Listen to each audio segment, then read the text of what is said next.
بسم اللہ الرحمن الرحیم۔ السلام علیکم ورحمۃ اللہ وبرکاتہ۔ معزز سامعین و ناظرین، مفسرین کرام فرماتے ہیں کہ سمندر کے کنارے ایک آدمی مرا ہوا پڑا تھا۔ سمندر کا پانی چونکہ چڑھتا اترتا رہتا ہے، چنانچہ جب پانی چڑھا تو مچھلیوں نے اس لاش کو کھایا، اور جب پانی اترا تو جنگل کے درندوں نے کھایا، اور جب درندے چلے گئے تو پرندوں نے کھایا۔ حضرت ابراہیم علیہ السلام سمندر کے کنارے کھڑے یہ سب کچھ ملاحظہ فرما رہے تھے، تو آپ کو شوق پیدا ہوا کہ آپ ملاحظہ فرمائیں کہ مردے کس طرح زندہ کیے جائیں گے۔ چنانچہ آپ نے بارگاہ الہی میں عرض کی کہ اے اللہ، مجھے یقین ہے کہ تو مردوں کو زندہ فرمائے گا اور ان کے اجزاء دریائی جانوروں اور درندوں کے پیٹ اور پرندوں کے پوٹوں سے جمع فرمائے گا، لیکن میں یہ عجیب منظر دیکھنے کی آرزو رکھتا ہوں۔ حضرت سعید بن جبیر رضی اللہ تعالیٰ عنہ نے فرمایا کہ جب اللہ رب العزت نے حضرت ابراہیم علیہ السلام کو اپنا خلیل بنایا تو حضرت ملک الموت اللہ پاک کی اجازت سے آپ کو یہ خوشخبری سنانے آئے۔ آپ نے خوشخبری سن کر اللہ تبارک و تعالیٰ کی حمد کی اور ملک الموت سے فرمایا کہ اس خلت یعنی خلیل بنائے جانے کی نشانی کیا ہے؟ انہوں نے عرض کی کہ دلیل یہ ہے کہ اللہ رب العزت آپ کی دعا قبول فرمائے گا اور آپ کے سوال پر مردے زندہ کرے گا۔ تب آپ نے یہ دعا کی کہ اے اللہ، مجھے دکھا کہ تو مردوں کو کس طرح زندہ کرتا ہے۔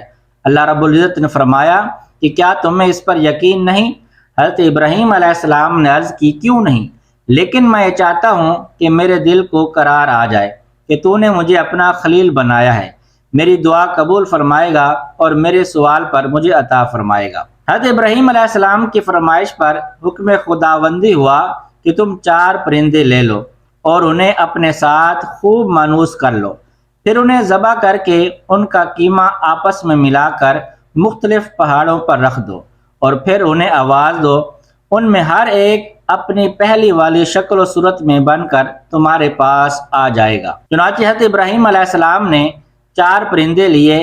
ایک قول کے مطابق وہ مور، مرغ، کبوتر اور کوا تھے۔ جب آپ نے انہیں اپنے طرف خوب مانوس کر لیا تو حکم الہی انہیں ذبح فرمایا اور ان کے پر اکھاڑے اور قیمہ کر کے ان کے اجزاء باہم ملا دیے، اور اس مجموعے کے کئی حصے کر کے ایک ایک حصہ ایک ایک پہاڑ پر رکھ دیا اور سب کے سر اپنے پاس محفوظ رکھے۔ پھر ان پرندوں کو آواز دے کر بلایا تو آپ کے بلاتے ہی حکم الہی سے وہ اجزاء اڑے اور ہر جانور کے اجزاء علیحدہ علیحدہ ہو کر اپنی ترتیب سے جمع ہوئے اور پرندوں کی شکلیں بن کر اپنے پاؤں سے دوڑتے آپ کی خدمت میں حاضر ہو گئے اور اپنے اپنے سروں سے مل کر پہلے کی طرح مکمل ہو گئے۔ اس واقعے کو قرآن کریم کے اندر پارہ نمبر 3 سورۃ البقرہ کی آیت نمبر 260 میں اللہ رب العزت نے اس طرح بیان فرمایا ہے، اور جب ابراہیم نے عرض کی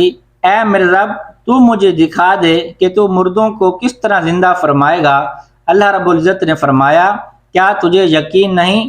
ابراہیم علیہ السلام نے عرض کی یقین کیوں نہیں، مگر یہ چاہتا ہوں کہ میرے دل کو قرار آ جائے۔